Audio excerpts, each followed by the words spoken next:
make a living by what we get, but we make a life by what we give, as beautifully said by Winston Churchill. Jai Hind, and a very good morning to our respected guest, Dr. Garima Kavthekar, faculty members, and all the students of IIEBM.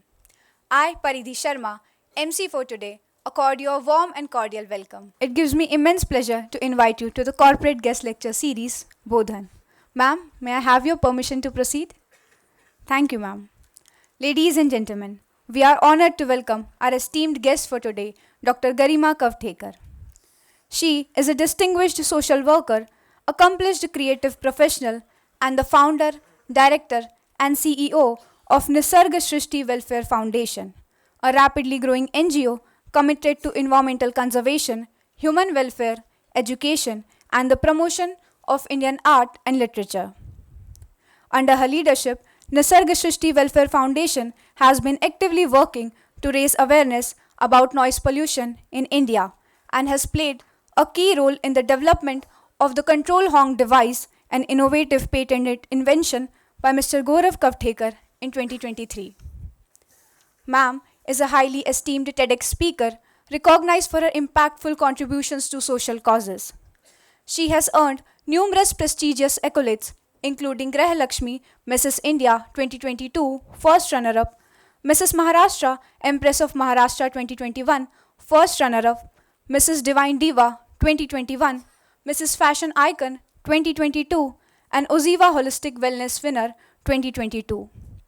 Additionally, she represents Maharashtra as the ambassador for Spandan, advocating for Indian art and culture, and she serves as the brand ambassador for Khanak, the woman warrior.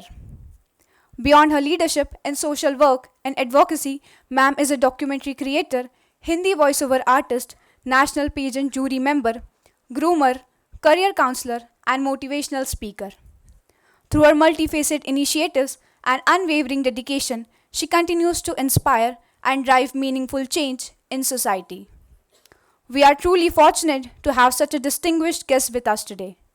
It is an incredible opportunity to gain insights from someone with such vast experience.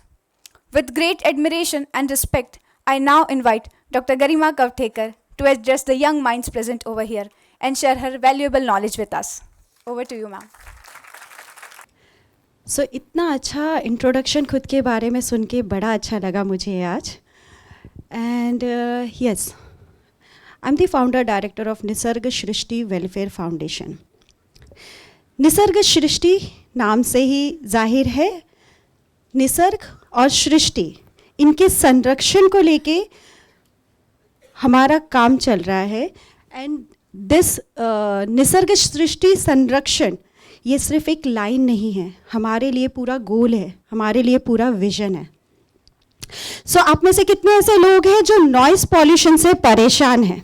Raise your hands. कोई ऐसा है जो परेशान नहीं है noise pollution से? No one? Okay. अब कौन ऐसा है जो मुझे बता सकता है what is noise pollution exactly? मेरे एनजीओ के वॉलंटियर्स को छोड़कर, क्योंकि उन्हें पता है. नॉइस पॉल्यूशन क्या है जानते हो या सिर्फ सुना है? थ्योरी अलग होती है, प्रैक्टिकल अलग होती है. चीज़ें जितना सीखते हो वो अलग होता है, लाइफ में वो इम्प्लीमेंट करते हो वो अलग होता है. आप यहाँ मैनेजमेंट के, फाइनेंस, सेल्स, मार्केटिंग सीख रहे हो, लेकिन जब आप उसे इम्प्लीमेंट करोगे, जब आप उसे पूरा अच्छी तरीके से प्रैक्टिकल लाइफ में जब उस पर काम करोगे वो बहुत अलग होगा. तो नॉइस पॉल्यूशन के बारे में एक वर्ड पता होना काफ़ी नहीं है. वो वर्ड क्या है, कितना इम्पैक्ट कर रहा है हमारे ऊपर, that is more important. So anyone, कोई बता सकता है what is noise pollution? You हाँ. This session should be interactive session, वरना ऐसा होगा कि आके मैंने लेक्चर दे के चली गई, ऐसा नहीं. It should be interactive session. What is noise pollution according to you?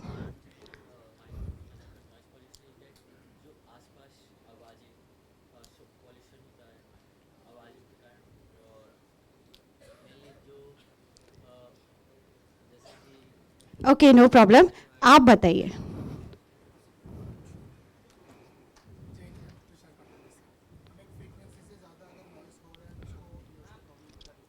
Okay, आप बताइए।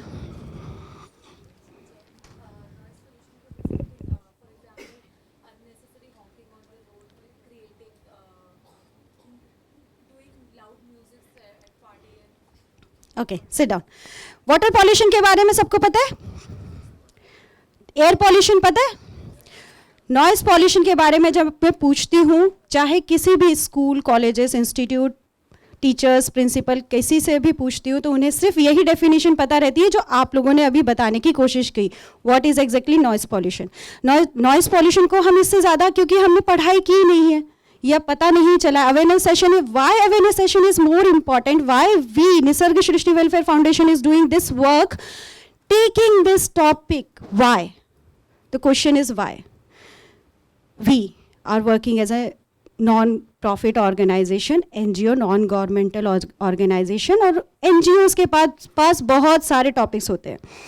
उसमें से बहुत सारे, because when I was working as a director of civic affair in Pune management association, I was connected with the an number of NGOs जो कि different fields में काम कर रहे हैं, बट उनमें से कोई भी नॉइस पॉल्यूशन के ऊपर काम नहीं कर रहा है। उनमें से अभी इंडिया में से भी 3 या 4, हार्डली 3 या 4 NGO हैं जो काम करें। That's why noise pollution is really important for us, and why its awareness is more important. Now I will tell you, according to statistics, WHO, above 65 decibel जो साउंड रहता है, see there is a difference between sound and noise. Okay, इतना तो definition सबको पता है। Okay, अब जो भी अबव 65 डेसिबल के ऊपर गया, that comes under noise pollution. Why? क्योंकि अबव 65 डेसिबल हमारे लिए, ह्यूमन बीइंग के लिए बहुत डेंजरस लेवल माना गया है। हार्मफुल लेवल माना गया, नॉट डेंजरस, हार्मफुल, क्योंकि ये हमें हमारे कई सारी चीज़ें लाइक फिजिकल इफेक्ट करता है, साइकोलॉजिकल इफेक्ट करता है। ये सारी चीज़ें मैं आपको अभी बताऊंगी। अभी आप लोगों को नॉइस पॉल्यूशन के बारे में बहुत कम पता है, लेकिन ये सेशन खत्म होते होते आप लोगों को इसके बारे में कंप्लीट इन्फॉर्मेशन मिल जाएगी, and you will understand why it is important.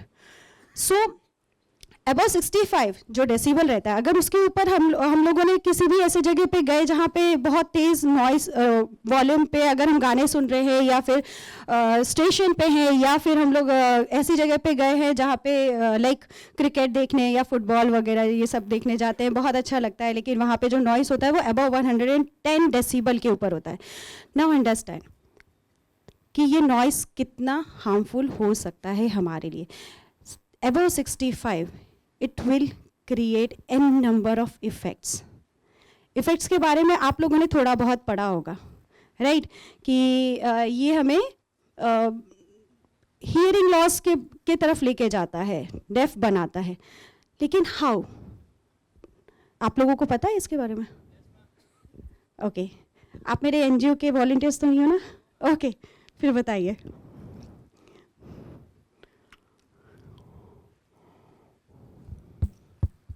जय हिंद ma'am, my name is Aman Pandey.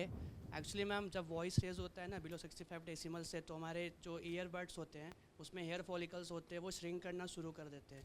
तो इस वजह से डेफ का प्रॉब्लम क्रिएट होता है। और उसके अलावा डेफ छोटा मोटा प्रॉब्लम है। कुछ कंडीशंस में क्या होता है कि मैम वो इफेक्ट जो है पैरालाइज भी करता है बॉडी को, क्योंकि जो हमारे बॉडी में न्यूरॉन्स है वो साउंड्स के इफेक्ट की वजह से श्रिंक हो जाते हैं। तो जिस वजह से ब्लड फ्लो का कंजम्पशन जो होता है वो लो होता है और हमारा बॉडी पैरालाइज कर जाता है। Okay, very good try, clap for him. जैसा उन्होंने बताया कि hearing loss, first of all मैं इसके सोर्सेज के ऊपर पहले बात करूंगी, क्योंकि सोर्सेज हम लोगों को जानना बहुत ज़रूरी है। सोर्सेज क्या होते हैं नॉइस पॉल्यूशन के? आप लोग जल्दी बताते जाएंगे क्योंकि आप लोगों को भी पता होगा। Sources of noise pollution,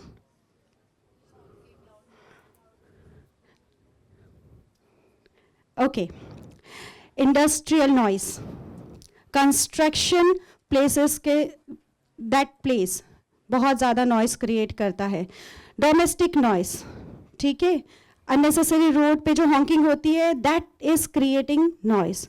so unnecessary Hawking, जब हम लोगों ने इसके ऊपर रिसर्च किया तो सबसे ज़्यादा इंडिया में अननेसेसरी हॉकिंग से नॉइज होती है. So what we are doing from Nisarg Shrishti Welfare Foundation, we are working to create awareness कि किस तरीके से हम लोगों को बता सके कि ये कितना हार्मफुल है हमारी बॉडी के लिए, एनिमल्स के लिए, बर्ड्स के लिए, and how it is impacting on our daily life. Quality of life को वो डिक्रीज कर रहा है. सो ये चीज़ों की अवेयरनेस हम लोग क्रिएट करते हैं. साथ ही साथ हम लोग ये चीज़ भी, इसके सॉल्यूशन के ऊपर भी काम कर रहे हैं. Now coming back to the, जैसे सोर्सेज के बारे में हमने डिस्कस किया कि सोर्सेज इसमें आप लोगों ने ही बताया इतने सारे हैं. तो आप लोग एवरी डे एक्सपोज होते हो नॉइस पॉल्यूशन में? एवरी डे होते हो या नहीं? ऑफ कोर्स होते हो. कोई भी एक तो ट्रैफिक से बच नहीं सकता, अननेसेसरी हॉकिंग से नहीं बच सकता, कंस्ट्रक्शन नॉइज से नहीं बच सकता, इंडस्ट्रियल नॉइज से नहीं बच सकता, डोमेस्टिक नॉइज से नहीं बच सकता. घर पे भी जाके कहीं ना कहीं नॉइज तुमको भी सुनाई देता है, तो कोई नहीं बच सकता. लेकिन इसके ऊपर जो हम सॉल्यूशन के ऊपर काम करना चाहिए, वो सॉल्यूशन के ऊपर काम करने के लिए पहल कोई नहीं कर रहा है. आप लोगों को पता है हार्मफुल है, पता है? किसी को पसंद है क्या नॉइज? किसी को पसंद नहीं ना. काम कैसे करेंगे, इसे कम कैसे करेंगे? पसंद तो नहीं है ये चीज़, बिल्कुल पसंद नहीं आती किसी को भी, एकदम अनवांटेड साउंड नॉइस इस पे बैठना. लेकिन उस पे काम करने के लिए कोई भी सोच नहीं रहा इस और. तो इसके तरफ हम लोग एक सॉल्यूशन पे काम कर रहे हैं. That is not one solution. पहले हम लोग from Nisarg Srishti welfare foundation we are doing research and उसमें हम लोग डेटा इकट्ठा कर रहे हैं जिसमें हम पता कर सके कि डिफरेंट प्लेसेस पे कितना नॉइस लेवल है. चाहे वो आप अभी आपको मैंने बताया above 65 it will not good for everyone. So यहाँ पे जब भी हमने स्टडी किया है तो everywhere what we got above 80, 85, 100, 110 decibel. तो ये एक्चुअली में डेंजरस है. सो क्योंकि ये हमारे लिए बहुत ईजी एवरीडे लाइफ में हो गया है कि हम उसका एक पार्ट बन गए. तो we are neglecting this thing, we are not taking this very seriously कि why it is so much affecting on how we can reduce it, how we can work on it. Reduce तब करोगे जब उसके बारे में awareness होगी. Reduce तब कर पाओगे जब आपको पता होगा कि आप कहाँ पे हो और कैसे आप उससे मतलब कैसे आप उस चीज़ का हिस्सा बन चुके हो. अभी एक इंटरव्यू देखा था मैंने, जो एक फॉरेनर यहाँ पर आके बैड एयर, नॉइस इन सबको टॉलरेट नहीं कर पाते. राइट ब्राइन, वहाँ से वॉकआउट कर लिया था उन लोगों ने. सो यहाँ पे अगर टॉलरेट नहीं कर पाते, वाई? बिकॉज उन्हें डिफरेंस फील होता है. हम लोग कैसे कर लेते हैं टॉलरेट? हमें डिफरेंस ही फील नहीं होता. हम लोगों को तो ये भी नहीं पता कि above 65 is harmful for us. लेकिन राइट नाउ आप लोग कितने नॉइस में बैठे हो वी डोंट नो. यहाँ पे तो चलिए आप लोग काफ़ी डिसिप्लिन है, बिल्कुल आवाज़ नहीं होती. लेकिन मैं ऐसे इंस्टीट्यूट पे भी गई हूँ, ऐसे कॉलेजेस पे भी गई हूँ जहाँ पे बहुत शोर होता है. वो ऐसी जगह पे बनाए गए हैं जहाँ बहुत शोर होता है. तो वहाँ पे ये चीज़ का अवेयरनेस क्रिएट करना बहुत ज़रूरी है. तो मैं आपको अभी ही डेसिबल मीटर से चेक करके बताऊँगी कि यहाँ पे एग्जैक्टली क्या कंडीशन है. सर बैग पे होगा, बैग पे रखा. सोर्सेस क्लियर है, कहाँ कैसे होता है नॉइस, ये तो पता है. उसे हटाने के लिए काम हम तब कर पाएंगे जब हमें पता होगा कि हम कितने नॉइस पे एवरीडे एक्सपोज होते हैं. चलिए एक टेस्ट करते हैं. अभी सब क्वाइट रहेंगे, हम चेक करते हैं यहाँ पे मिनिमम डेसिबल कितना है. दिस इज डेसिबल मीटर जिसमें मैं मिनिमम एंड मैक्सिमम रीडिंग निकाल सकती हूँ. So I am setting it on minimum.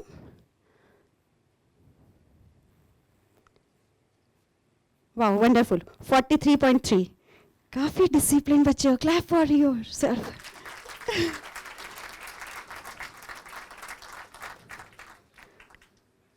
After clapping 80 decibel. Now understand कि क्लैपिंग जो आप इतने अच्छे से और इतने बढ़िया तरीके से भी क्लैपिंग किया आपने। और ये नॉट 80, ये अभी स्टिल इट इज़ इंक्रीजिंग। अभी ये सेट ओके मैक्सिमम इसने एवरेज मैक्सिमम कैलकुलेट किया है एंड इट इज़ शोइंग, बीच में 93 दिखा रहा था। सो 88.4 ओके 88.4 वो भी अभी क्लैपिंग में। और अगर आप यहाँ पे अगर आप किसी क्लब में गए हो और अगर आप किसी ऐसी जगह पे हो, शायद रेलवे स्टेशन पे भी देखा होगा, वहाँ पे जो हॉर्न होता है वो होता है 110 डेसिबल के ऊपर। अब वो इम्पैक्ट क्या करता है, अभी तो हमने पता कर लिया, सर रहने दीजिए, अभी तो हमने पता कर लिया कि ये कितने डेसिबल है। आपको अभी अंदाज़ा हो गया होगा कि इतनी सिर्फ थोड़ी ही आपने बहुत तेज़ ताली नहीं बजाई, लेकिन उस पर भी वो 88 शो कर रहा था, राइट। तो यहाँ पे जब आपको 88, 110 उसके ऊपर डेसिबल पे अगर आप रहते हो, तो सबसे पहले होता है हियरिंग लॉस। एक दिन में होता है, एक साल में, 5 साल में तो बहरे हो जाओगे पक्का होता है। क्योंकि जैसा उन्होंने बताया कि यहाँ हमारे जो ईयर सेल्स है वहाँ पे हेयर सेल्स हैं जो कि रिस्पॉन्सिबल होते हैं हमारे साउंड वेव्स को इलेक्ट्रिक सिग्नल्स में कन्वर्ट करने के लिए। वो अगर डैमेज हो गए, दैट इज़ इरिवर्सिबल प्रोसेस। अगर वो डैमेज हो गए, दैट इज़ लाइक आप उसको ठीक नहीं कर सकते उन हेयर सेल्स को जो कि रिस्पॉन्सिबल होते हैं। अगर आप मेरी आवाज़ सुन पा रहे हो तो इसीलिए क्योंकि वो साउंड वेव्स को इलेक्ट्रिक सिग्नल्स में कन्वर्ट कर पा रहे हैं। व्हाट इफ़ अगर आप उसको रोज़ ईयरफोन लगा के सुनो और बहुत तेज़ आवाज़ में गाने सुन रहे हो, और ये ट्रैफिक में जाते वक्त आपने ईयरफोन पहने हुए हैं, या फिर बगल में से कोई गया है और उसने हॉर्न पे हॉर्न बजाया जा रहा है। बस के हॉर्न पसंद है किसी को? 120 तक जाते हैं, वो पसंद है? बस के हॉर्न्स नहीं पसंद आते। मुझे तो बहुत गुस्सा आता है। लेकिन वो क्या करते हैं, हमारे ईयर सेल्स, हेयर सेल्स जो अंदर पूरे हैं, जिनको जो कि रिस्पॉन्सिबल है, अंडरस्टैंड दिस थिंग। एक बार अगर डैमेज हो गया तो आप फिर नहीं उसको रिपेयर कर पाओगे, वो इरिवर्सिबल प्रोसेस है। तो यहाँ पे ये चीज़ हम सिखाते हैं कि आप अनजाने में ही अपने आप को इतना एक्सपोज करते हो इस तरीके से नॉइस में, शोर में, कि वो आप जाने अनजाने डैमेज करते हो खुद को। अगर नॉइस है तो क्या कर सकते हो, बचने के लिए क्या कर सकते हो, थोड़ा दूर जा सकते हो। अगर आप बंद नहीं करवा सकते डीजे तो मत खड़े रहो बगल में, आप दूर जा सकते हो, या फिर कुछ काम कर सकते हैं।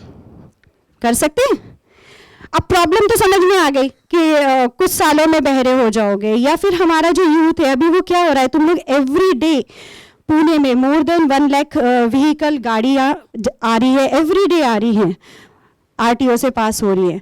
वो लोग तो हॉर्न बजाएंगे, अगर उन्हें नहीं पता होगा कि कैसे क्या वो इम्पैक्ट कर रहे हैं। वो लोग बिना किसी परवाह किए वो अननेसेसरी हॉकिंग करते हैं। कितने लोग हैं जो अननेसेसरी हॉकिंग करते हैं? मुझे लगता है लड़कियां तो नहीं करती होंगी, लड़के तो होंगे। कोई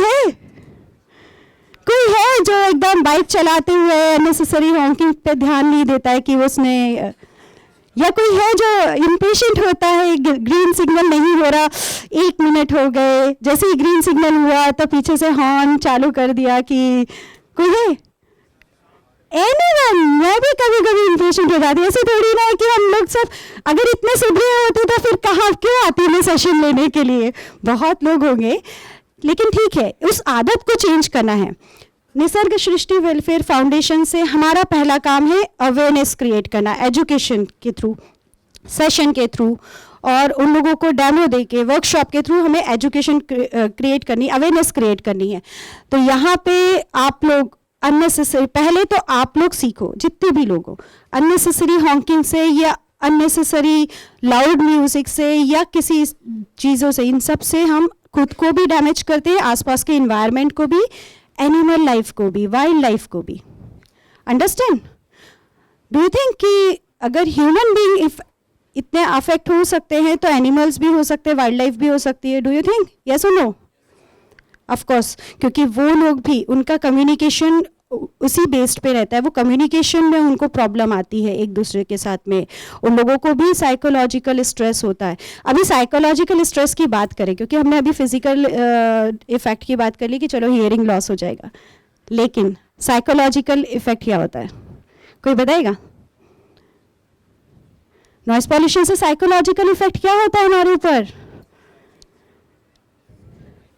रेज योर हैंड अगर कोई बात बोलना चाहता है तो।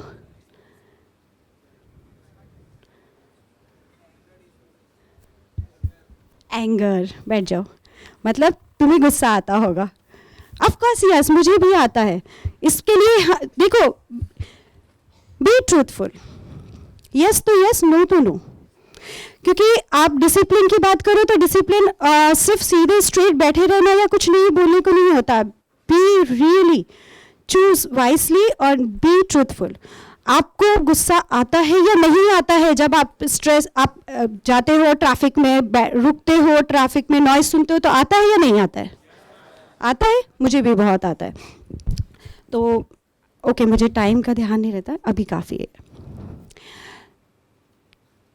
जो ट्रैफिक में आपको जो गुस्सा आता है, अब एक बार सोचो, अगर आप ट्रैफिक में रुक गए, एक बार आपको गुस्सा आया, आप उससे झगड़ा करोगे, चले जाओगे, नेक्स्ट डे आप फिर से ट्रैफिक में आते हो, ट्रैफिक चेस करके ही आना पड़ता है सबको, ठीक है? कभी ना कभी ट्रैफिक में जाना पड़ता है, बाहर जाना पड़ता है, तो फिर कभी ना कभी आप उस चीज़ को फेस करते हो, ऑफ कोर्स। तो यहाँ पे हम लोग जब अपने एवरीडे हम जब ट्रैफिक में जाते हैं, तो सबसे पहले जो चेंजेस आता है वो इफेक्ट होता है हमारे मेंटल स्ट्रेस, उस चीज़ को बढ़ा देता है। ये स्टार्ट है, ओके, चलिए इसी से बात करते हैं। तो मेंटल स्ट्रेस को बढ़ा देता है ये। मेंटल स्ट्रेस एक दिन में बढ़ता है? अगर हम कंटिन्यू एवरीडे नॉइस पॉल्यूशन में एक्सपोज्ड होते हैं, बाहर जाते हैं, अननेसेसरी हॉकिंग करते हैं, तो हम एवरीडे कहीं ना कहीं अपने आप को उस ओर ले जाते हैं जहाँ पे हम लोग मेंटल स्ट्रेस, उसके लिए जो हम अपने आप को, hello, it's better. So mental stress के ऊपर मैं बात कर रही थी कि हम लोग जब भी नेसेसरी हॉकिंग और यहाँ पे जब भी रोड पे सुनते हैं किसी ने हॉर्न बजाया, तो थोड़े देर के लिए हम रिएक्ट करते हैं कि ओके ठीक है, तो या क्या करें, कैसे करें, कुछ भी नहीं कर सकते, सिर्फ गुस्सा जाहिर करते हैं। लेकिन गुस्सा जाहिर करने के बाद भी एटलीस्ट हमें सोचना चाहिए, अभी गुस्सा आया है तुरंत चला जाएगा, लेकिन 2 दिन, 5 दिन, 1 साल, 2 साल, 10 साल के बाद में क्या होगा आपके ऊपर? आप लोग जो अभी हो वैसे नहीं रह पाते। आप 10 साल के बाद में आपका मेंटल स्ट्रेस बढ़ जाता है। बढ़ता है कि नहीं बढ़ता है? मेंटल स्ट्रेस बढ़ेगा ही बढ़ेगा, ऑफ कोर्स। और कहीं ना कहीं आपको एंजाइटी, कंसंट्रेशन में कमी, ये सारी चीज़ों का सामना करना पड़ता है। कितने लोग हैं जो कि नॉइस में आराम से कंसंट्रेट करके पढ़ सकते हैं? एनीवन? कोई है जो नॉइस में पढ़ पाता है? नहीं। यहाँ पे कंसंट्रेशन पढ़ पाते हो? Okay, very good. देखो उसने ऑनेस्टली एकदम एक्सेप्ट किया, दैट्स रियली नाइस। क्योंकि आप लोग गलत हैबिट्स को फॉलो कर रहे हो, अभी आप एक्सेप्ट भी नहीं कर पा रहे हो कि आप लोग गलत हैबिट्स को फॉलो कर रहे हो कई सालों से, क्योंकि we are used to it. आपको वो नॉर्मल लगता है, but that is not normal. आप एवरीडे आप जैसे जिन चीज़ों को नॉर्मल में कंसीडर करते हो कि ठीक है ट्रैफिक में जा रहे हैं, हॉर्न बजाएगा, 2 मिनट का है, सिग्नल से निकल जाएंगे, वो तुरंत ग्रीन होते बराबर हमारे पीछे वाला हॉर्न पे हॉर्न बजाते जाता है कि नहीं? तो वो हॉर्न पे हॉर्न बजाते जा रहा है और हम लोग उसकी तरफ एक घूर के देखते हैं या एक टफ लुक देते हैं, बस दैट्स इट। आप लोग देते हो कि नहीं? मैं तो बहुत देती हूँ टफ लुक। देते हो? उससे प्रॉब्लम सॉल्व हो जाएगी? कुछ करना पड़ेगा? क्या करना पड़ेगा? उसके साथ झगड़ा करना पड़ेगा जिसने तुम वो हॉर्न बजाया? मुझे तो लगता है कि इंडिया के लोग यही करते हैं कि नहीं? चिल्लाते हैं। अगर हॉर्न पीछे वाले ने बजाया, एक घूर के एक रफ लुक देते हैं, फिर अगर कुछ और ज़्यादा गुस्सा, क्योंकि तुम लोगों को पता नहीं चलता कि वो कहीं ना कहीं स्ट्रेस का पार्ट है तुम्हारे, ठीक है। अगर तुम्हारी टीचर 1 घंटे ट्रैफिक में फंस गई और फिर आ गई कॉलेज, क्या होगा? अगर तुम्हारी टीचर तुम्हारे कोई भी पेरेंट्स, अभी पेरेंट्स का एग्जांपल भी देती हूँ मैं, अगर 1 घंटे ट्रैफिक में फंसे और फिर आए घर पर, या फिर तुम लोगों की टीचर यहाँ पर आई 1 घंटे 2 घंटे किसी से झगड़ा किया, चलो हम लोगों का ये कंडीशनिंग है ना इंडिया में कि बस सामने वाले को चिल्ला दो कि क्या कर रहे हो तुम, ये वो समथिंग समथिंग झगड़ा करके बस इतना करते, इससे आगे कुछ नहीं करते। तो वो फंस गई अगर 1 घंटे ट्रैफिक में और उनके आजू बाजू कंटिन्यू अननेसेसरी हॉन्किंग हो रही है और वो वापस फिर आए इंस्टीट्यूट में, क्या होगा तुम लोग का? क्या होगा? यस, फ्रस्ट्रेशन बढ़ जाता है किसी भी इंसान का। आप ये नहीं सोच सकते, हम बोलते हैं ना कि वो इंसान आ रही है उसका दिन की शुरुआत अच्छी नहीं होगी। कैसे होगी अच्छी शुरुआत? अगर वो ऐसे फंसा रहा ट्रैफिक में, कैसे होगी अच्छी शुरुआत? और कहीं ना कहीं उसका स्ट्रेस लेवल बढ़ गया, अनजाने में ही सही उसका एक स्ट्रेस लेवल बढ़ गया, माइक्रो एग्रेशन तो उसने दिखा दिया रोड पे। अब जो है बचा कुचा है ओके, जस्ट किडिंग, ऐसा कुछ होता है प्रैक्टिकली, यस ये होता है। आप कई बार हम बोलते हैं ना कि एक टीचर तो बहुत गुस्से में, एक दिन बहुत गुस्से में रहते हैं, एक दिन बहुत अच्छे से रहते हैं, लेकिन ऐसा होता है, ऐसा हमारे साथ भी होता है। मैं भी अगर ट्रैफिक में 1 घंटे फंस जाती हूँ तो मैं जाते बराबर 15 या 20 मिनट तक की मुझे स्ट्रेस रहता है माइंड में, उसे कम करने के लिए भी टाइम लगता है। अब ये 1 दिन की बात हो गई, 1 साल अगर मेरे साथ में कंटिन्यू मुझे जाना है, 1 साल में क्या होगा मेरे मेंटल स्ट्रेस का? 10 साल का सोचो, 20 साल के बाद सोचो क्या होगा 20 साल के बाद? अभी इतनी सारी बातें की तो 20 साल के बाद क्या होगा वो तो आप बता सकते हो। कौन बताएगा? आप बताइए 20 साल के बाद क्या होगा?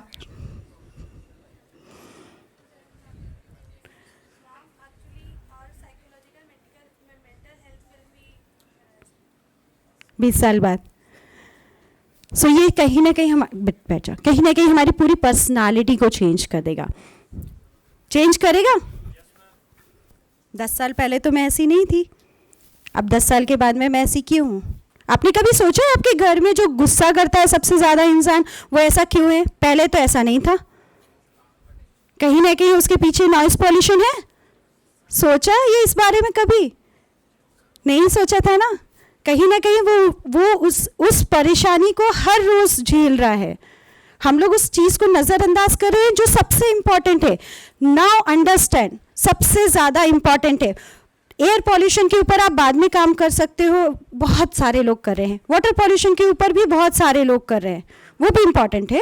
एयर पॉल्यूशन का भी इम्पॉर्टेंट है, जो कि नेग्लेक्टेड है काफ़ी जगह पे, हम लोग ध्यान नहीं देते। उसी तरीके से अंडर रेटिंग में जो आता है वो आता है नॉइस पॉल्यूशन, उसकी तरफ कोई ध्यान नहीं देता, लेकिन वो every single day, every minute it is impacting on us. Are you agree or not? कर रहा है इम्पैक्ट और आपको पता भी नहीं चल रहा। वो 10 या 20 साल में आपकी पूरी पर्सनालिटी चेंज हो जाएगी और आपको पता भी नहीं चलेगा कि उसके पीछे कहीं ना कहीं प्रत्यक्ष अप्रत्यक्ष कहीं ना कहीं उसके पीछे नॉइस पॉल्यूशन का कारण था।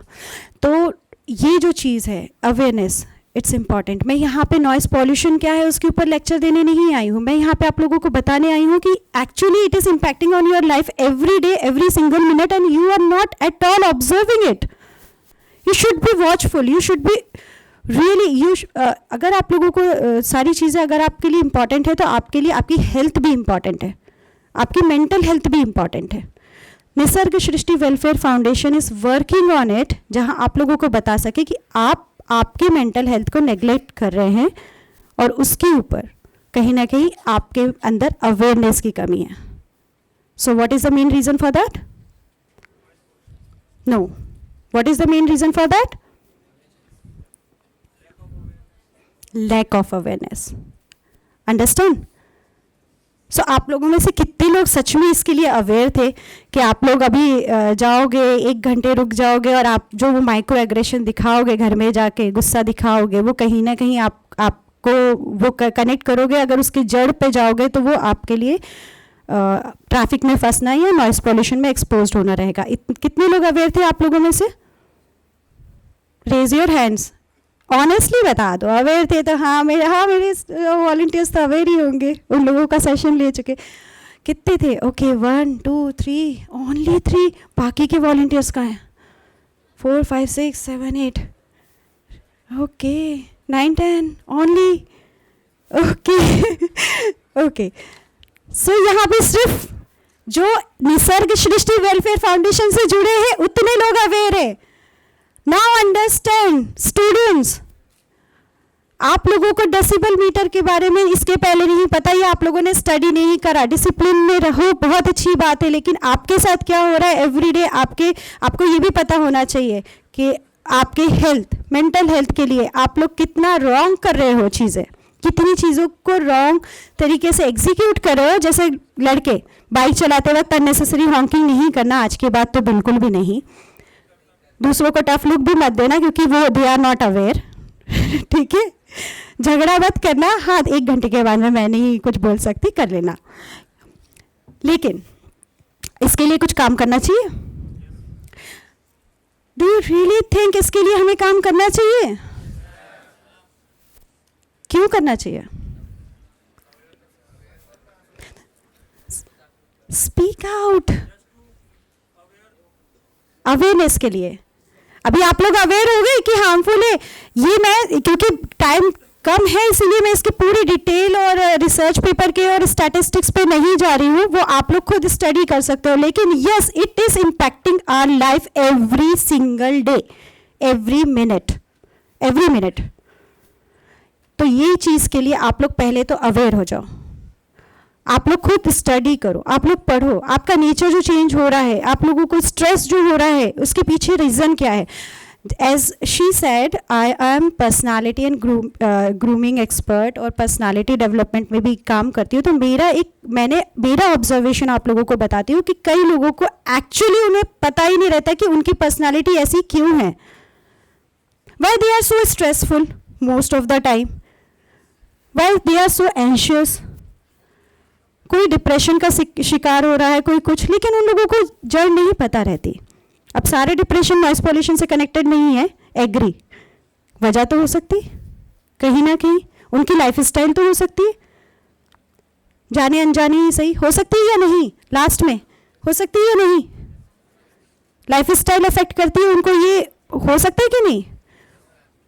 और कहीं ना कहीं जब भी पर्सनालिटी डेवलपमेंट की बात आती है, आप लोगों को अभी वो उस पर काम करना है सभी को, क्योंकि आप लोग अब इंडस्ट्रीज इंटरव्यूज़ के लिए जाओगे, कई ऐसे जगह पे जाओगे जहाँ पे आपके नॉलेज से ज़्यादा आपकी पर्सनालिटी का महत्व होगा। You have to work on that also. So you have to work, you can work on that later, but first you have to think. आप लोगों को ये चीज़ सोचना भी पड़ेगा कि क्या क्या चीज़ें आपको अफेक्ट कर रही है, इम्पैक्ट कर रही है, तभी आप वो चीज़ अच्छे से कर पाओगे और चेंज ला पाओगे। कॉन्फिडेंस झलकता है जब पर्सनालिटी में, बताओ पर्सनालिटी में कॉन्फिडेंस कब झलकेगा? चलो तुम सबसे पहले ही जो लाइन में रहते ना टीचर के सामने सबसे पहले लाइन में, अब ये यहाँ नहीं बैठेगी। बताओ कॉन्फिडेंस कैसे आता है पर्सनालिटी में? आपको थियोरेटिकल नॉलेज ज़्यादा हो तब?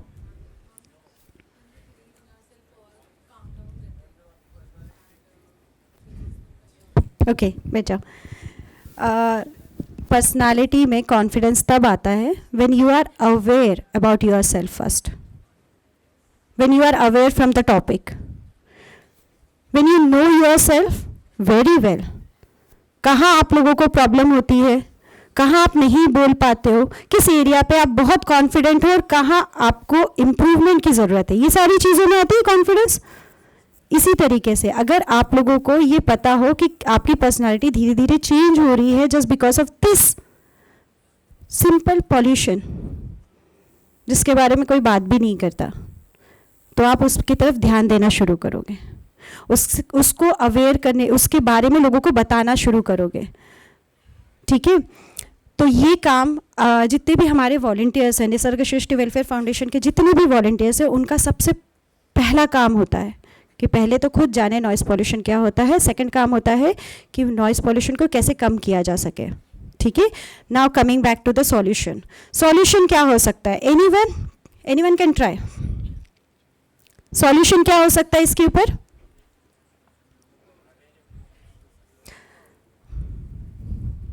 You to aware, to create awareness that we are doing, ठीक है। निसर्ग सृष्टि welfare foundation is creating awareness down. Second thing, कैसा सॉल्यूशन हम इसका, नॉइस पॉल्यूशन का सॉल्यूशन फटाफट, क्योंकि अगर आप लोगों का जल्दी से ये दिमाग नहीं चलेगा तो फिर आप लोग कैसे क्विज का सामना कर पाओगे? जय हिंद ma'am. Yes, by controlling it, how? any device and or any solution? yes, Okay. Any technology generally, Yes. ठीक है. We will implement. We are working on it. So any other? Anyone can try. Jai Hind, ma'am. My name is Manas. As you said, trafficking and honking are the most prominent thing which is causing the noise pollution. So we can encourage public to use public vehicles, so that we can control the excessive vehicle in the ground, so that we can control the sound, ma'am. Okay, very good. Rules and regulation. ठीक है. तो हमारे पास 2 point निकल के आए हैं. Quite technologies पे हम काम कर सकते हैं, and second thing is that by rules and regulation. So we can implement rules and regulation. क्या हम are we capable to do that? To implement rules and regulation in the society, are we able? We are not. Government can do that. तो सोचो तो okay, इसके बारे में properly सोचो, क्योंकि अगर आप लोग इस बारे में अभी से नहीं सोचना शुरू करोगे, because you are the youth, you are the future of our India, Bharat. अगर आप लोग सोचना नहीं शुरू करोगे तो टेक्नोलॉजी तो कभी आएगी नहीं, लोग अवेयर कभी होंगे नहीं, और जो हम सोच रहे हैं quieter, healthier and peaceful environment in the Bharat, in R India, can't be possible if we will not think. So back to the solution, here we are, Nisarg Shrishti Welfare Foundation. We are working on it. We actually, Gaurav Kavtekar, one of my member in NGO, and he invented a device that is that device name is Control Honk, that will reduce noise pollution in India. जैसे उन्होंने उनके introduction में बताया. Yes, it is. We have a patented device that will reduce noise pollution in India. That can reduce. So isn't it amazing? Nisarg Shrishti has that device.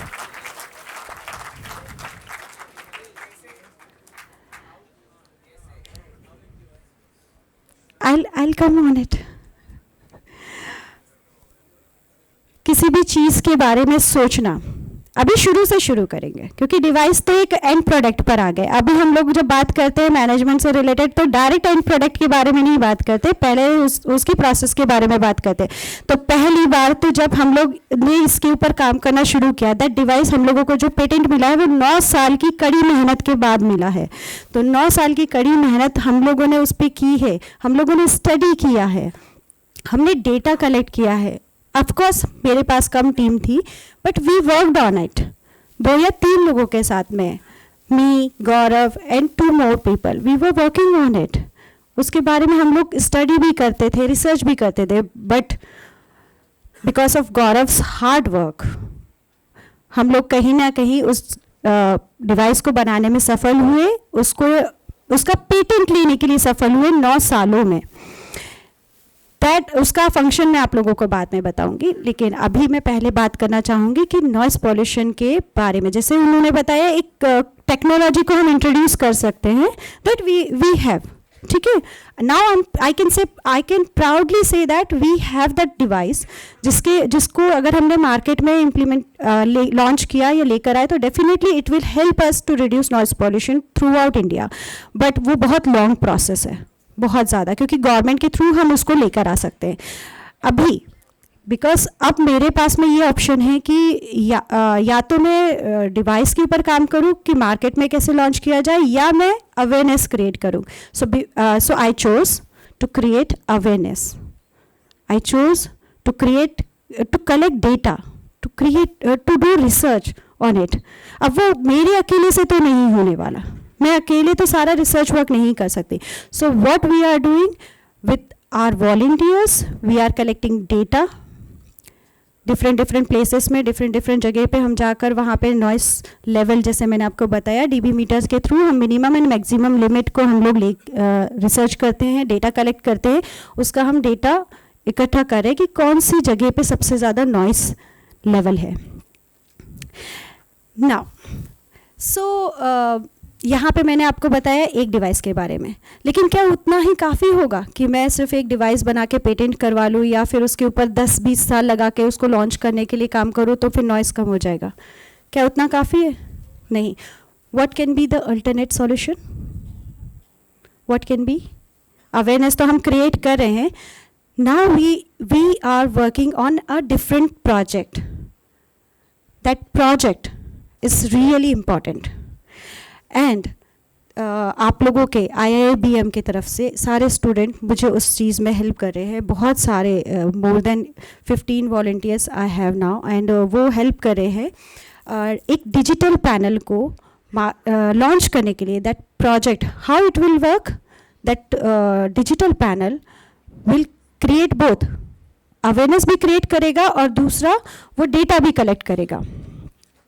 सो ये project पे अभी हमने काम करना स्टार्ट कर दिया है और हम लोग इसको बहुत जल्दी, ये डिजिटल पैनल को हम लोग अलग अलग जगह पे, अलग अलग सिग्नल्स पे, क्योंकि सिग्नल्स पे ही सबसे ज़्यादा नॉइज़ होता है। अब सबके घर जाके डोमेस्टिक नॉइज़ तो मैं रोक नहीं सकती, या इंडस्ट्रियल नॉइज़ तो मैं नहीं बंद करवा सकती, कमर्शियल नॉइज़ पे हम ज़्यादा काम नहीं कर सकते क्योंकि हर जगह नॉइज़ है। किस पे हम काम कर सकते हैं? किस पे काम कर सकते हैं? ट्रैफिक पे। ट्रैफिक नॉइज़ को हम कहीं ना कहीं कम करने पे काम कर सकते हैं। That's why we choose this project. ठीक है, तो ये डिजिटल पैनल अलग अलग जगह, अलग अलग सिग्नल्स, सभी जगह के सभी प्लेसेस पे जहाँ पे सबसे ज़्यादा नॉइज़ होता है, आप मान हिंजेवड़ी है, अकोड़ी है, कोरेगांव पार्क है, स्वार गेट है, हम लोगों को नहीं पता ना कि हम कितना एक्सपोज होते हैं नॉइज़ में। अभी हमने चेक किया था 88 आ रहा था, वहाँ पे तो आपका 110 और 120 के ऊपर होगा, may be, I don't know, अगर उससे ज़्यादा हुआ तो क्या होगा, लेकिन उससे भी कहीं ज़्यादा होगा। तो हमें रियल टाइम डेटा मिल सके कि पर्टिकुलर कौन से डे के किस टाइम पे सबसे ज़्यादा पीक नॉइज़ था, कब कम था। तो ये हम लोग डेटा कलेक्शन का भी काम करेंगे। दूसरा, हम लोग उसमें जो डिजिटल पैनल होगा उसमें हम बता भी पाएंगे कि अगर नॉइज़ बढ़ गया, सपोज़ आप लोग आ रहे हो, सिग्नल्स पे खड़े हो, अगर आपके सामने वो पैनल दिखा और वहाँ पे आपको नज़र आया कि चलो आपको एक डीबी, अभी आप लोग डीबी डेसिबल के बारे में इतने अवेयर नहीं थे, लेकिन जैसे ही आप वहाँ देखोगे, चलो ठीक है, पहली बार नहीं समझ में आएगा, आप वापस से उसी सिग्नल या वहाँ पे वापस रुकोगे, नेक्स्ट डे फिर से देखोगे, आप कुछ तो देखोगे वहाँ से। अगर हम वहाँ पे थोड़ी जानकारी भी डिस्प्ले करेंगे तो एवरी डे जो साल भर उस पर्टिकुलर जगह से निकलेगा, वो 1 मिनट के लिए रुकेगा, वो वहाँ पे उसे देखेगा। Will it work? Will it work? करेगा? इससे क्या होगा? अगर 1 साल वो वहाँ से निकलेगा और वो देखेगा कि हाँ अच्छा कुछ तो चेंज हो रहा है, ओके डीबी चेंज हो रहा है। डीबी क्या है? ओके डेसिबल मीटर है, अच्छा ओके। उसके बगल में अगर ऐसे हम थोड़ा सा जानकारी भी अगर हम फ्लैश कर दें कि उससे क्या प्रॉब्लम हो रहा है, तो विल इट वर्क? लगता है आप लोगों को काम करेगा ये प्रोजेक्ट? कितना परसेंटेज ऑनेस्टली बताओ? अगर हर सिग्नल्स सब बड़ी बड़ी जगह पे आप कंसिडर करो, वहाँ पे डिजिटल पैनल लगा हो तो कितने लोग ऐसा सोचते हैं कि it really work, it will work और नॉट? करेगा? सिर्फ 3 लोग, 4? बाकी लोगों से पूछने वाली हूँ क्यों नहीं करेगा? जल्दी जल्दी आंसर भी रेडी करके रखना। अगर 1 साल तक किसी ने वहाँ से, जैसे एकदम कंसीडर करो कि सिंपल पर्सन ही वहाँ से क्रॉस होके जा रहे हैं, उनको कुछ नहीं पता है, लेकिन क्या इज इट पॉसिबल मैं एक पर्सन को जाके ये अवेयरनेस क्रिएट कर सकूँ? Is it possible practically?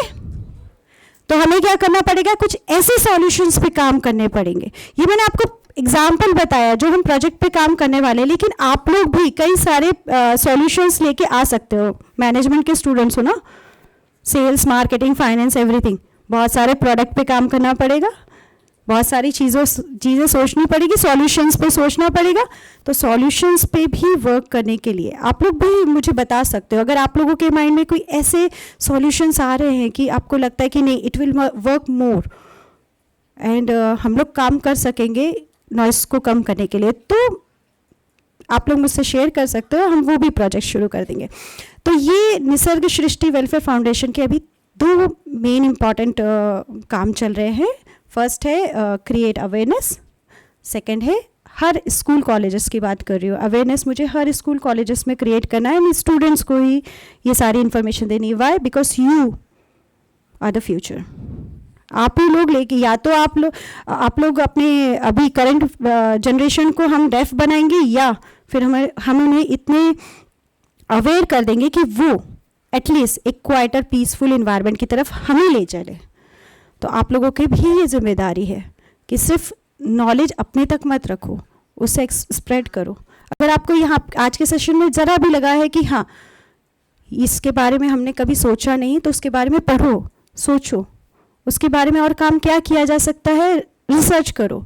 आप लोगों का बहुत क्रिएटिव माइंड है, हो सकता है कुछ ऐसे सॉल्यूशंस के साथ में मेरे पास ना हो जिसके बारे में मैंने अभी तक नहीं सोचा। सो दिस इज़ मोर इम्पॉर्टेंट। और आप लोग जितना ज़्यादा इस पर काम करोगे उतना ज़्यादा कहीं ना कहीं हम लोगों की सोशल या कम्युनिटी डेवलपमेंट में हेल्प कर पाएंगे। तो एनजीओ का काम सिर्फ ये नहीं होता है कि जाके लेक्चर दे दो और बस काम ख़त्म, ऐसा नहीं होता। कम्युनिटी डेवलपमेंट अपने आप में भी बहुत बड़ा टॉपिक है, उसमें बहुत सारे अलग अलग रोल्स एंड रिस्पॉन्सिबिलिटीज़ आते हैं, उन सभी को हमें हैंडल करना है, उन सभी के ऊपर हमें काम करना है। और ये काम बहुत इम्पॉर्टेंट भी है।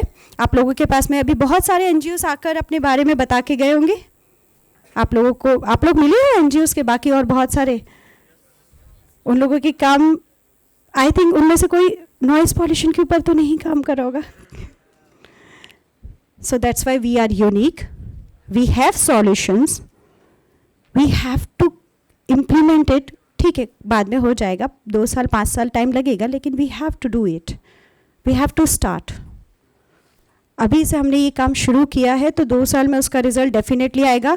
और सॉल्यूशन की बात करें तो और एक और सॉल्यूशन छूट गया, बताइए कौन, क्या चीज़ छूट गई? अगर किसी के माइंड में है तो मुझे अभी शेयर कीजिए। सॉल्यूशन में एक चीज़ और छूट गई है। टेक्नोलॉजी पे हमने बात कर ली, रूल्स एंड रेगुलेशन हो गया, एजुकेशन अवेयरनेस हम कर रहे हैं, और क्या चीज़ है जो कि क्विक रिजल्ट देता है? बताओ, सोचो, क्विक रिजल्ट।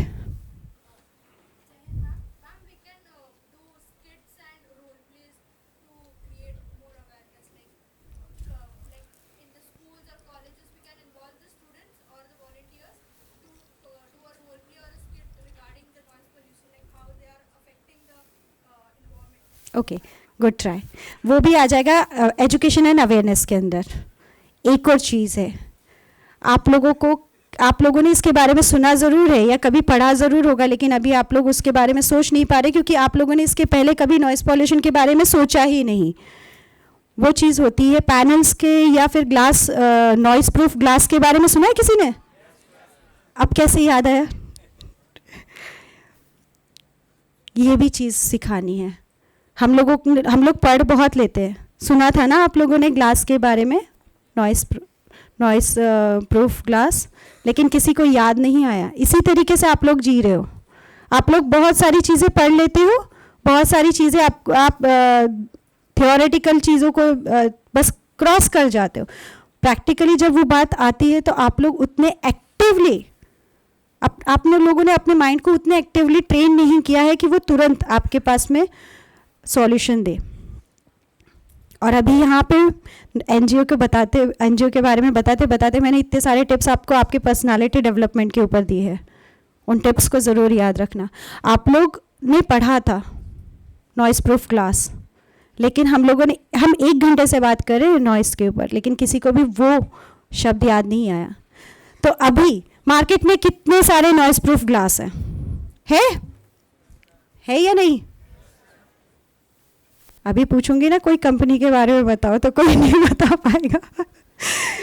कंपनी याद है कौन सी है जो बनाती है? गूगल नहीं करना। अच्छा, तुम्हें तो अलाउड भी नहीं है, अच्छी बात है। फ़ोन नहीं है किसी के पास, वरना कोई नहीं सुनता इतना। ठीक है, अब एक बात पे और ध्यान देते हैं। लास्ट वाले सुन पा रहे हैं ना मुझे? कॉर्नर पे लास्ट पे सो तो नहीं गए? मैं बात करती हूँ 35-40 डेसिबल में, जस्ट 40 या 50 डेसिबल में। अभी तो खैर ये लगाया है हुआ है इसलिए थोड़ी तेज़ आवाज़ आएगी, सो मत जाना, क्योंकि वो बहुत अच्छा माइंड को बोला रिलैक्स और काम करता है। 35 एंड 40 डेसिबल जब हम लोग बहुत सूदिंग म्यूज़िक सुनते हैं स्लीप के लिए, तो वो 35-40 पे ही हम उसे सेट करते हैं। तो आप लोग जागे हो लास्ट में?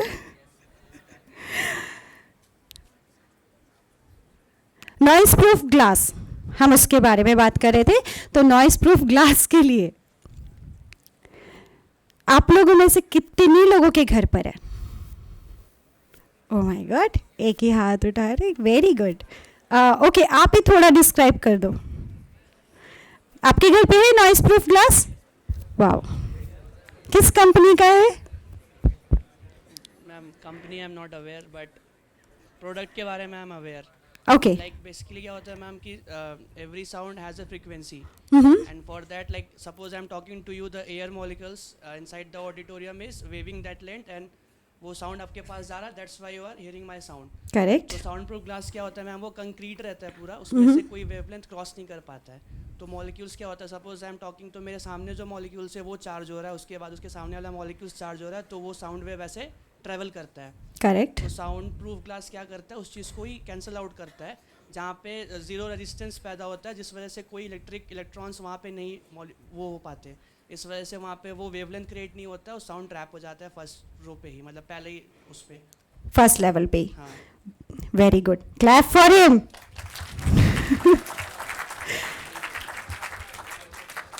200 या 300 स्टूडेंट्स में से, सिट डाउन, 300 होंगे, 300-400 स्टूडेंट्स में से only 1 person is aware.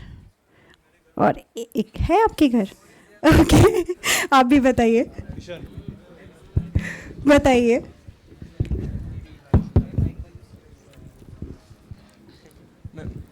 It generally create a vacuum under the room where it is placed, so it didn't allow the voice to went out or voice to come in. Okay. Like it is in cars, and generally it is in cars that our voice didn't go out, ma'am. Correct. लेकिन अभी रुको, question answer तो अभी शुरू हुए। घर पे है नॉइस प्रूफ? Yes ma'am. आप ही के रूम में है या पूरे घर पे है? पूरे घर में। पूरे घर पे। अब चलिए आते हैं उसकी कॉस्टिंग पे। जितने रूम्स हैं ना उसमें है। हाँ, ऑफ कोर्स, यस। आप थोड़ी ना उसके वो दीवारों पे थोड़ी ना लगाओगे। ओके, अब बताइए उसकी कॉस्टिंग पता है आपको? No ma'am. कितना महंगा होता है? नहीं पता? जानकारी होनी चाहिए अपने घर के बारे में, इसीलिए मैंने तुम लोगों को सब बताया, सब बोला है। सबसे पहले you should be very much careful. Observation बढ़ाओ। ऑब्जर्वेशन नहीं बढ़ेगा तो आपके पास में नॉलेज कम आएगी, टैलेंट का कुछ नहीं होना। फिर नॉलेज कम रहा तो आपके घर पे पूरा कितने साल पहले लगाया था? अरे रफ आइडिया बताओ, 2 साल 5 साल? अराउंड 2018 में लगा था। Oh my God, so precise, 2018। Okay, ठीक है। 4 और 2 6 साल हो गए। तो आप अभी हमारे पास में इतने सारे लोगों में से सिर्फ 2 लोगों के घर पे ग्लास, नॉइस प्रूफ ग्लास लगे हुए हैं। ठीक है, चलिए आपसे ज़्यादा कुछ आपको कॉस्टिंग का नहीं पता होगा ना? No ma'am. ठीक है, चलो बैठ जाओ। अब आते हैं इसके ऊपर बात करने के ऊपर। सॉल्यूशन पता चल गया? क्या होगा सॉल्यूशन? सॉल्यूशन क्या था? नॉइस प्रूफ ग्लास था? किसी के घर पे नहीं है। सॉल्यूशन तो मालूम है, पर लगाया क्यों नहीं? बताओ, सोचो सोचो, लगाया क्यों नहीं? किसी के घर पे क्यों नहीं अवेलेबल है? वो मार्केट में ही अवेलेबल नहीं होता इजीली। Are we aware? हम लोग जब घर बनाते हैं तो मार्केट में जाए और नॉइस प्रूफ ग्लासेस की सर्च करें, ऐसे कभी सोचा है आपने? कभी भी नहीं सोचा ना? एडवाइस भी नहीं की होगी ना आपके पेरेंट्स को घर बनाते वक्त? क्योंकि पता ही नहीं था नॉइस जैसी कोई चीज होती है। पता था क्या? नॉइस के बारे में इतना कुछ पता था इसके पहले? तुम लोग every day, every single minute expose होते हो नॉइस पॉल्यूशन के बारे में। मेंटल स्ट्रेस पड़ता है, फिजिकल हियरिंग लॉस, डेफ की तरफ पढ़ रहे हो और पता भी नहीं। पता क्या है फिर?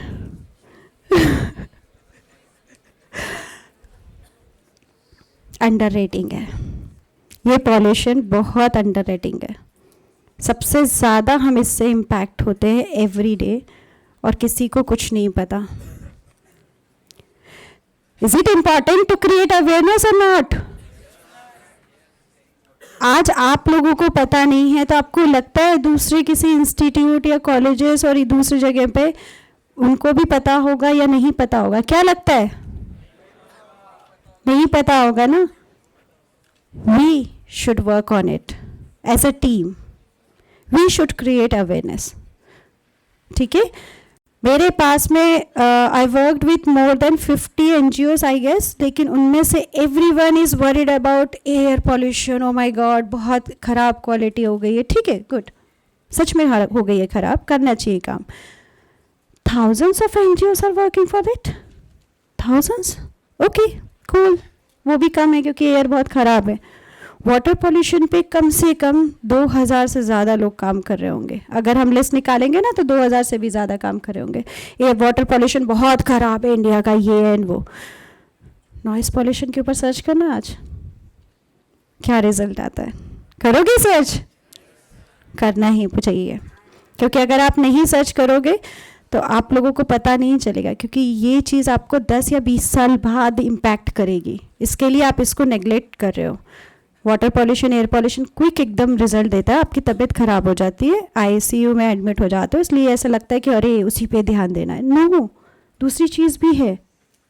ठीक है, तो आप लोग आज जितना भी आपने सुना, समझा, सीखा, जितना भी ग्रैप किया अभी, जो भी नॉलेज, जो हम लोगों ने बातें की, अगर उनमें से थोड़ा भी समझ गए तो आप लोग ये समझ पाओगे कि what we are doing, what Nisarg Shrishti Welfare Foundation is doing, why it is important.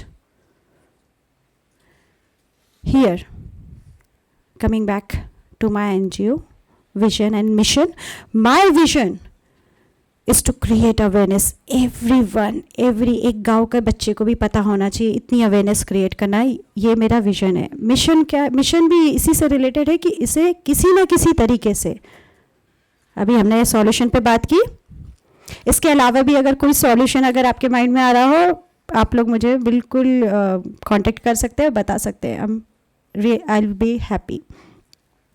तो सॉल्यूशंस पे हम काम कर रहे हैं, सॉल्यूशंस के और उसके साथ ही साथ हम लोगों को जोड़ रहे हैं, कनेक्ट कर रहे हैं, ताकि हम लोग ज़्यादा से ज़्यादा एक अपनी आर्मी बना सके, एक छोटी सी आर्मी। और आप लोगों को इस तरीके से डिसिप्लिन और आर्मी जो डिसिप्लिन है उसे फॉलो करते हुए देख के मुझे बहुत खुशी होती है, बहुत अच्छा लगता है IIBM में। और हमेशा से चाहती हूँ कि आप लोग इस चीज़ को समझो और आगे एक्सपैंड करो, नॉलेज को बताओ, लोगों को बताओ। ठीक है, चलिए अभी देख लेते हैं हमारे बारे में, निसर्ग सृष्टि वेलफेयर फाउंडेशन के बारे में। PPT प्रेजेंटेशन हम चेंज कर सकते हैं? कौन कर रहा है? हार्दिक? Okay. So here is the introduction. You can see that flagship campaign is to create noise pollution awareness. सबसे main aim. Next. Our vision, as you can read, जितना मैंने आप लोगों को बताया, that comes under my vision. That we have to create or we have to mitigate noise pollution from India. मेरा vision सिर्फ noise pollution को India से हटाना ही नहीं है, पूरे एशिया से हटाना है और इसकी शुरुआत की है पुणे से. Next, my mission. We are committed to environmental conservation and human welfare by tackling noise pollution through innovative approach. Why innovative approach? I cannot teach every single person. I cannot go and meet with every single person. That's why here we have to interact with the initiative, innovation, technology. We have to work on it. That's why it is important. So we have patented device. Okay, now coming back to the patented device. Who asked me कैसे काम करता है? We have little more time. Who asked me? Control honk, how it works. जानना चाहते हो? पहले noise pollution तो जानो. कंट्रोल honk के बारे में कितने लोग जानना चाहते हैं?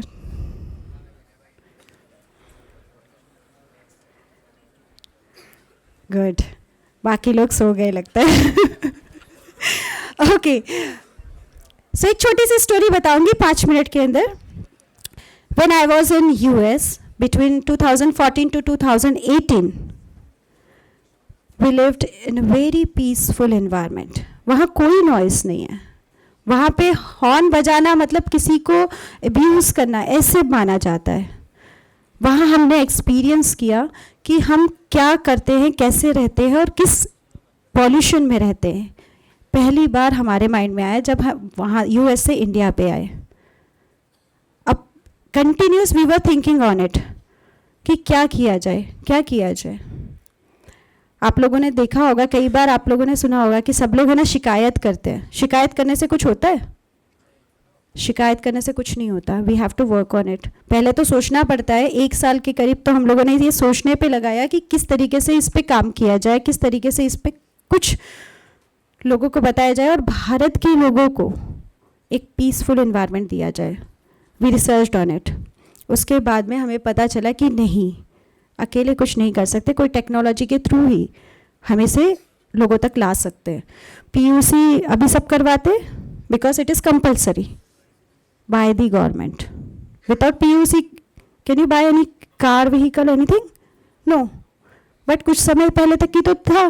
तब तक कि वो PUC इतना कंपलसरी नहीं था. तभी भी कार्स आती थी, तभी भी व्हीकल हम परचेस करते थे. But now it is compulsory, so everyone, सभी को वो करवाना पड़ता, कंपलसरी है. Here we got the idea.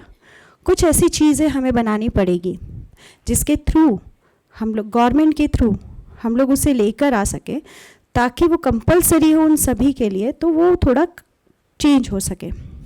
अब नेक्स्ट चैलेंज क्या आया हमारे सामने? कोई भी ट्राई करना चाहेगा? नेक्स्ट चैलेंज क्या आएगा? एनीवन, जल्दी जल्दी, टाइम कम है. कोई ट्राई करना? अगर हम लोगों ने सोचा कि चलो टेक्नोलॉजी बनाते हैं, नेक्स्ट चैलेंज क्या आएगा? बिजनेस स्टूडेंट, जल्दी जल्दी सोचो. कोई फंड, ठीक है. सेकेंड,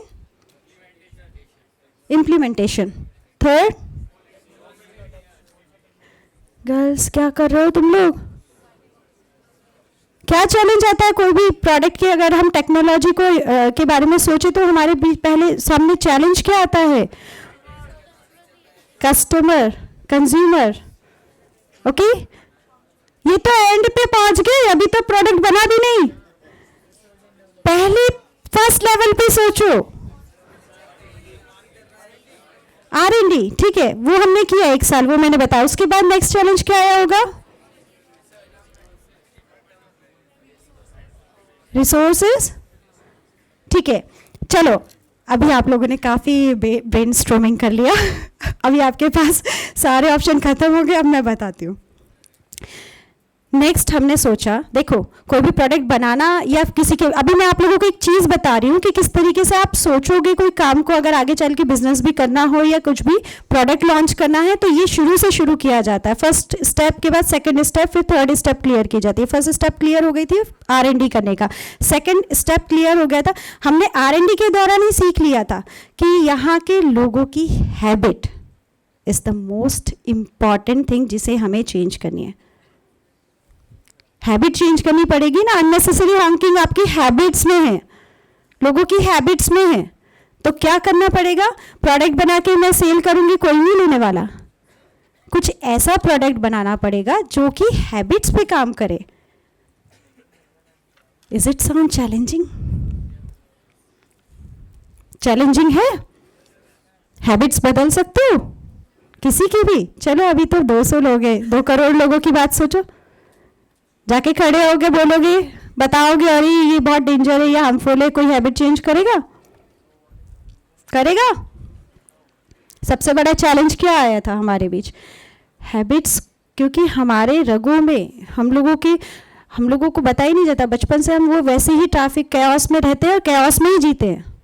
हम कैओस से आगे देख ही नहीं पाते. तो हमें हैबिट्स पे काम करना था. यहाँ हम लोगों ने एरिया निकाला, किस पे काम करना है. अंडरस्टैंड, दिस इज वो वेरी इंपॉर्टेंट. हाँ, आप लोगों को पर्टिकुलर एरिया पे काम करना पड़ता है. आपके पास में पता है कि आप प्रॉब्लम क्या है, लेकिन प्रॉब्लम की जड़ पे जाके उसे एलिमिनेट करोगे तो ही वो प्रोडक्ट मार्केट में चलेगा.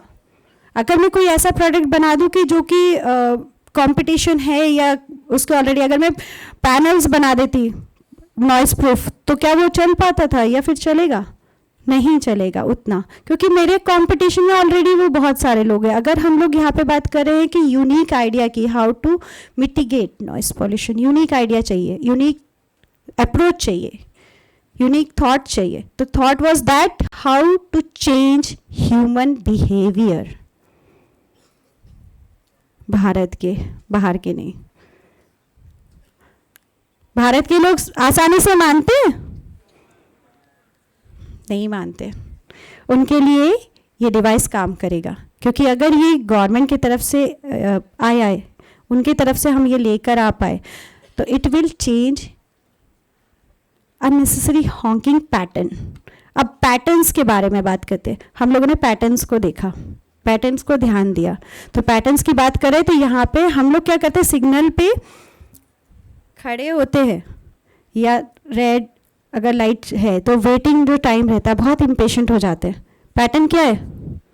पैटर्न क्या होता है वहाँ पे? पैटर्न ऑब्जर्व किया है? कब सबसे ज़्यादा हॉकिंग होती है? जब ग्रीन सिग्नल होता है, उसी समय सबसे ज़्यादा हॉकिंग होती है. इम्पेशेंट. अगर उनको वहाँ पे थोड़ा सा कंट्रोल कर दिया जाए कि नहीं, आप लोगों को हॉर्न नहीं बजाना है, अननेसेसरी हॉकिंग नहीं करनी है, तो वो चेंज करेंगे. ठीक है, अभी मैं बहुत डिटेल में नहीं बताऊंगी प्रोडक्ट के बारे में, थोड़ी ही जानकारी देती हूँ, थोड़ा बहुत ही बताती हूँ. तो यहाँ पे ये जो कंट्रोल हॉन्क डिवाइस है, उनके अननेसेसरी हॉकिंग का जो ये पैटर्न है उसे हटाएगा. और उसके लिए डेफिनेटली उनको थोड़ा सा बोल सकते हैं फाइन भी लगेगा.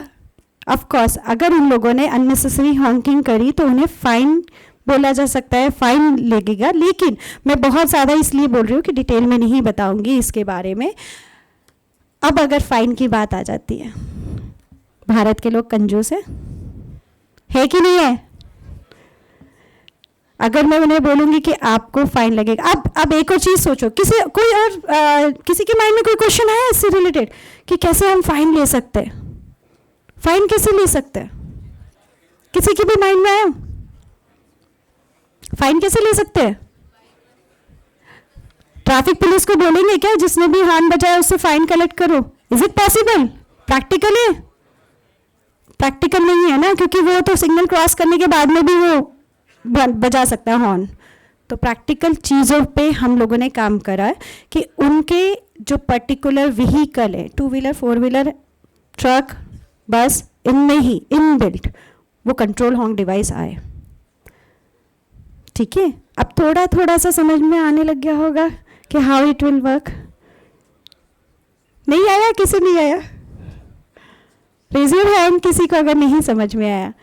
क्योंकि ये जो डिवाइस काम करेगा कि अगर वो इनबिल्ट आपके व्हीकल उसमें आएगा और अगर आप लोगों ने उसको बहुत ज़्यादा हॉर्न अब्यूज़ किया है या फिर हॉर्न कंटिन्यू हॉर्न बजाते रहे तो डेफिनेटली इट विल चार्ज और it will take some fine.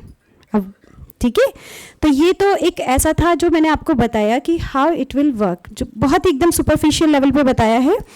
सो इसे इम्प्लीमेंट करने के लिए हमारे पास में थोड़ा डेफिनेटली 2-4 साल तो है जो हम इस पे काम करेंगे। That will be my different project. Okay, now we are working on digital panel, जिसमें हम डेटा रिसर्च करेंगे और कलेक्ट करेंगे रियल टाइम नॉइस पॉल्यूशन कितना है किस लेवल पे प्लेसेस पे। सेकंड थिंग इज दैट कि we are into awareness and we are creating awareness and जो भी है। थर्ड एक और चीज़ है, recently I have launched my own production house under which I am creating documentaries. Okay, so thank you. That documentaries is not simple. वो आप educational documentaries है और कहीं ना कहीं आगे चल के हम हर प्लेस पे हर जगह जाके वहाँ का पर्टिकुलर रिसर्च के आधार पे बोल सकते हैं हम डॉक्यूमेंट्रीज बनाएंगे और रियल पिक्चर हर प्लेस की हर स्टेट की हम लेकर आएंगे लोगों के सामने। तो ये भी हमारा एक मिशन या गोल के अंदर है कि हर जगह पुणे में, महाराष्ट्र में, एमपी में, गुजरात में, हर जगह हम कवर कर सके। तो एक पूरे मिशन को, इस पूरे मिशन को हम लेके चल रहे हैं जिसमें आपका अवेयरनेस भी आएगा, जिसमें आपका इनोवेशन भी आएगा, टेक्नोलॉजीज़ के बारे में भी हम काम करेंगे, उसके ऊपर रिसर्च भी आएगा एंड डॉक्यूमेंट्रीज और एजुकेशनल डॉक्यूमेंट्रीज बनाने का काम भी आएगा। So this is what we are doing, what Nisarg Srishti welfare foundation is doing. तो ये छोटा सा इंट्रोडक्शन था हमारा एनजीओ का। ओके, आगे next slide. Okay, social impact में आप देख सकते हैं कि यहाँ पे we are working on noise pollution awareness, फिर environmental sustainability and biodiversity conservation efforts, उसके लिए भी हम we are working on everywhere. कोई ऐसा लग रहा है कि आप लोगों को कि कुछ छूट गया है नॉइस पॉल्यूशन में, तो आप लोग भी बता सकते हैं। आप लोगों का भी एक बोल सकते हैं कि मैं आप लोगों से भी इनपुट लेना चाहूँगी। And also I am working because I worked as I was art and culture brand ambassador for Spandan Maharashtra. So yes, this is my work to create not to create awareness, to work on women empowerment also. Next. So this is some few pictures जो हम लोगों ने काम किए हैं बच्चों के बीच में, ऑर्फेनेज होम, स्कूल्स, कॉलेजेस, सब जगह पे जाके। एंड यस, जो बीच में आप देख पा रहे हो ये आप ही के एक इंस्टीट्यूट के स्टूडेंट आदित्य, हार्दिक, इन लोगों ने जाके चेक किया था, लिया था पिक्चर जिसमें डीबी मीटर दूसरे जगह पे उन्होंने मेजर किया था। नेक्स्ट। ओके, ये सारे prize and certificate distribution. Next, positive impact and its result. अब आप देख सकते हो पॉजिटिव इम्पैक्ट हो रहे हैं, थोड़ा बहुत हो रहा है, बहुत कम है लेकिन है, थोड़ा बहुत है। अवेयरनेस क्रिएट करने का हमने काम किया है, तो अभी शुरुआत की है, बहुत ज़्यादा लोग नहीं है, यस ऑफ कोर्स 1000 के ऊपर हो गए होंगे students participate and more than that, but ये नंबर हमें कंटिन्यूसली इंक्रीज करने हैं। सेकेंड कि हम लोग स्कूल्स, कॉलेजेस, डेफिनेटली हम इंस्टीट्यूट कवर कर रहे हैं, और ट्री प्लांटेशन बहुत ज़्यादा तो नहीं लेकिन yes we are working on it. Next, some article about our NGO कुछ पब्लिश्ड हुए हैं, आप लोग जाके सर्च करेंगे निसर्ग सृष्टि वेलफेयर फाउंडेशन तो आपको और आर्टिकल्स मिल जाएंगे, यहाँ पे मैंने थोड़े बहुत ही लिए। Next, published link about NGO work. Next, about the founder. अब तो मेरे बारे में जान गए होंगे. जान गए हो सब? Okay, good. Next, meet my core team. In my core team, we are working with scientists, we are working with lawyers, senior lawyers, Supreme Court lawyers. वो भी हमारे साथ इसीलिए है because they know कि कितना impactful हमारा काम कितना अच्छा है या कितना ज़रूरी है. They know. That's why. And उसके साथ ही साथ Dipali Kauthekar, she is my director, one of my director. Me and Dipali Kauthekar, we are two directors in NGO. Gaurav Kauthekar, जिनके बारे में मैंने अभी आपको बताया, Rajendra Kulkarni sir, he is my NGO event manager. Sir, please. काफ़ी अच्छे से ये सब काम हैंडल करते हैं.